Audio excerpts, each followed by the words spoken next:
Electrohomoeopathy के अध्ययन के क्रम में आज हम लोग इलेक्ट्रोहोम्योपैथिक मटेरिया मेडिका का एक विशेष चैप्टर औषधियाँ और उनके ग्रुप के नामों में भिन्नता, कितने नामों से जाना जाता है। कई कई नाम लिखे गए हैं ग्रुप का, है ना, जैसे एंटी एस्क्रोफोलोसो ग्रुप या एस्क्रोफोलोसो ग्रुप, एस्टोमिटल ग्रुप, है ना, नर्वनाइन ग्रुप, है ना। ये क्या है? औषधियों के नाम में भी भिन्नता और फिर ग्रुप के नामों में भी भिन्नता। क्यों, ऐसा क्यों? चलिए आज इस पर हम रिसर्च करते हैं, है ना, कि ऐसा क्यों रखा गया। हम लोग जानते हैं कि हमारे भारत में ही, है ना, भारत में ही जिस स्टेट, कई स्टेट में भिन्न भिन्न भाषाएं बोली जाती है, जैसे गुजरात में गुजराती, महाराष्ट्र में मराठी, है ना, तमिल में, तमिलनाडु में तमिल, है ना। उसी तरह हमारे विश्व में भी जितने भी देश हैं सभी की अलग अलग भाषाएं आपको हैं। जैसे इटली है, इटालियन भाषा है, फ्रांस है, फ्रेंची भाषा है ना, जापान है, जापानीज भाषा है ना, और फिर कई तरह की भाषाएं, है ना, जो देश में आपको चलाई जाती हैं, है ना। तो हम जानते हैं कि इलेक्ट्रोहोम्योपैथ का आविष्कार आपको इटली में हुआ था, है ना। काउंट सीजर मैटी इटली निवासी थे, है ना। और जब उन्होंने इस पुस्तक का निर्माण किया, है ना, उस पुस्तक को उन्होंने लिखा, इलेक्ट्रोहोम्योपैथिक को पुस्तक में जब उन्होंने आपको दर्ज किया तो इटालियन भाषा और फिर एक और आपको भाषा जिसको हम क्या कहते हैं, जिसका नाम आपको है आपको लैटिन भाषा और आपको इटालियन भाषा। लैटिन भाषा से ही इटालियन भाषा की उत्पत्ति हुई है। आपको इटली की राजधानी रोम, है ना, कि कुछ क्षेत्रीय भाषा आपको इटालियन भाषा, लैटिन भाषा था, और उसका ही आपसे उत्पत्ति हुई आपको इटालियन भाषा का। तो मैटी साहब ने जब इस पुस्तक को लिखा तो इसमें इटालियन भाषा का प्रयोग किया।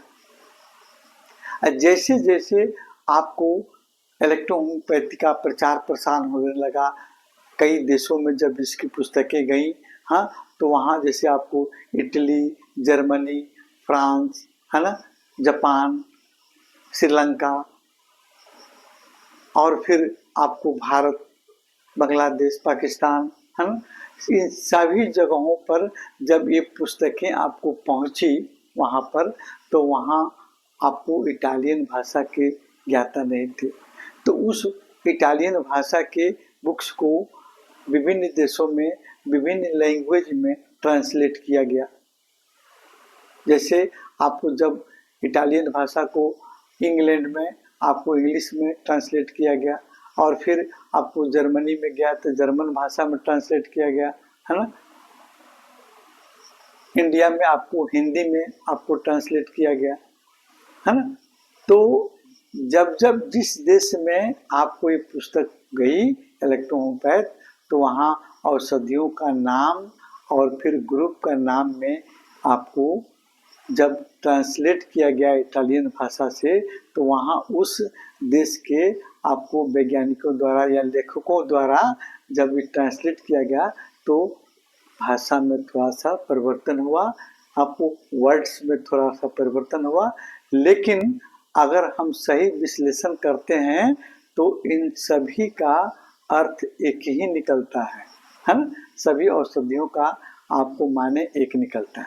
जैसे एज फॉर एग्जाम्पल में देख लीजिए, हमने यहाँ लिखा था आपको एस्क्रोफोलोसो ग्रुप, है ना, एस्क्रोफोलोसो ग्रुप, है ना। तो ये एस्क्रोफोलोसो ग्रुप का हम कई नाम से जानते हैं आपको, जैसे एस्टोमिटल,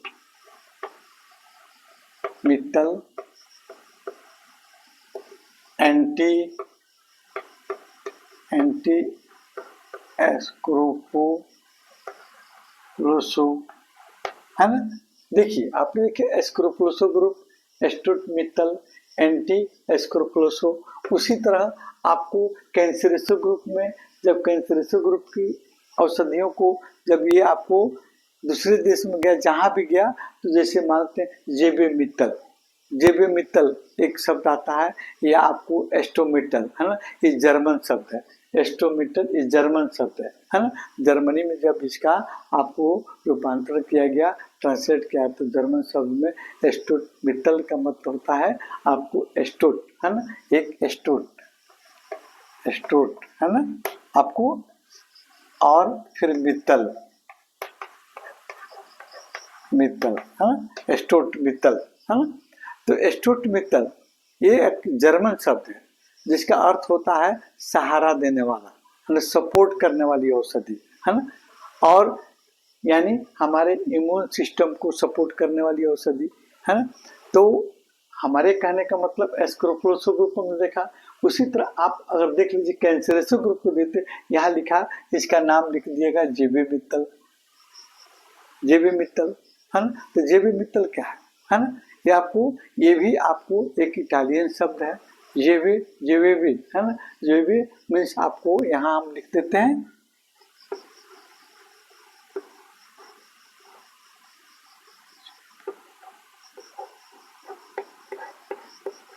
मित्तल, जेबी, है ना, जेबी मीन्स होता है आपको टिश्यू, है ना, जेबी मीन्स आपको होता है आपको, ये आपको जर्मन शब्द है जिसका मतलब होता है टिश्यू, है ना, और मित्तल मीन्स आपको होता है औषधि, यानी टिश्यू के लिए औषधि, है ना, टिश्यू के लिए औषधि। इसी प्रकार आपको अन्य शब्द में देखिए, जैसे हमने आपको देखा है, आपको यहाँ पे पेट्रोल ग्रुप, है ना, पेट्रोल ग्रुप, ब्रुस्ट मित्तल, है ना, ब्रुस्ट मित्तल। तो आपको पेट्रोल, ब्रुस्ट मित्तल, पेट्रोल शब्द जो है आपको पेक्टस से आया है ना, पेक्टस मीन्स होता है छाती, है ना, ये भी आपको जर्मन शब्द है ना, इसका होता है छाती। और ब्रुस्ट मित्तल, ब्रुस्ट मित्तल ये आपको, ब्रुस्ट मीन्स होता है छाती यानी चेस्ट, ये भी आपको जर्मन शब्द है ब्रुस्ट, है ना, इसका मतलब आपको छाती होता है, और मित्तल मतलब छाती के लिए औषधियाँ, चेस्ट के लिए औषधियाँ, पी ग्रुप की, है ना। इसी तरह आपको एंजाइटी को ग्रुप को देख लीजिए, एडर मित्तल, ये भी आपको, ये जर्मन शब्द है एडर मित्तल। इसमें एडर मीन्स होता है आपको vessels, blood vessels, adder means होता है ब्लड वेसल्स, है ना, जैसे आर्टरी, वेन, है ना, और मित्तल मीन्स होता है औषधियाँ, ब्लड वेसल्स के लिए आपके, यानी आर्टरी और वेन के लिए औषधियाँ। इसी कारण से आपको इलेक्ट्रोहोम्योपैथिक औषधियों के ग्रुप के नेम और औषधियों के नेम में आपको अंतर आपको देखने को मिलता है ना। लेकिन अगर सही कि इसका शब्द विश्लेषण करते हैं तो सभी का समान अर्थ निकलता है ना, और सभी आपको, सभी औषधियाँ आपको एक जैसी होती हैं, और इसका राइटर जो है, जैसे आपको अभी हम डॉक्टर मंजू श्रीवास्तव का किताब है, मंजू श्रीवास्तव आगरा की, है ना, उनके बुक्स में मित्तल, आपको जेबी मित्तल, एस्टो मित्तल शब्द का आया है ना। डॉक्टर एनएल सिन्हा के भी बुक्स में, जैसे आपको मैटी साहब के बुक्स में एंटी एस्क्रोफोलोसो, एंटी कैंसरेसो, एंटी आपको एंजाइटी को आपका नाम आया है ना, एंटी मंस होता है विरुद्ध, एंजाइटी को, है ना, एनजीओ यानी ब्लड वेसल्स के विरुद्ध काम करने वाली, उसके आपको रोगों को ठीक करने वाली औषधियाँ। अब हमको लगता है कि आपको अच्छी से समझ में आ गई होगी बात, कि आपको औषधियों, इलेक्ट्रोहोम्योपैथी की बुक्स में औषधियों के नाम और उसके ग्रुप नेम में भिन्नता क्यों है, क्योंकि ये आपको जिस आपको देश में ये आपकी इलेक्ट्रोहोम्योपैथी गई, वहाँ के आपको लेखकों ने उसको इटालियन भाषा से जिस देश में आपको तो उस भाषा में ट्रांसलेट किए, और जिसके चलते नामों में भिन्नता पाई जाती है। शेष अगले वीडियो में आप देखिए।